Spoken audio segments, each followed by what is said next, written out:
Despois dun ano moi complicado pros viñedos, primeiro polos ataques de mildiu e logo pola seca, as adegas comezan a vendima. Unha das primeiras a adiantar a recollida da uva foi Mar de Frades. O froito atópase nos parámetros cos que traballa a adega. Segundo os controles de maduración que facemos nos nosos viñedos e tamén a todos os viticultores, xa estamos nun grado probable pois correctísimo para facer un albariño sin pasarnos de graduación.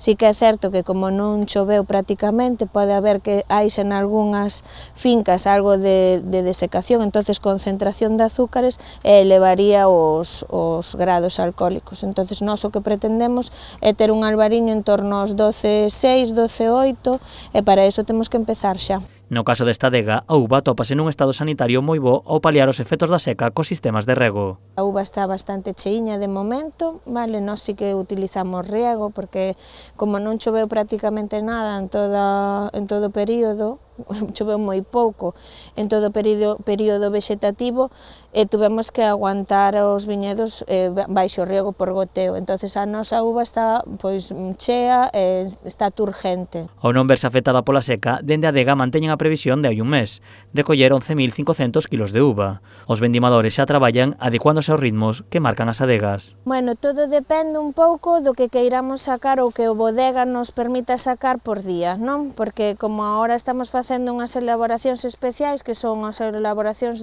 por parcela, non? Os viños de parcela, pois un pouco o que nos estipule a bodega, pois se queren prensar nunha prensa máis pequeniña, pois temos que ter certos kilos. Hoxe, por exemplo, estamos empezando en 2 viñedos no Salnés, entonces repartimos o personal.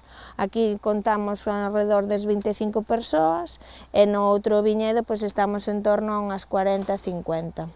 Se o tempo permite, a estimación é que a vendima dure ao redor de 20 días.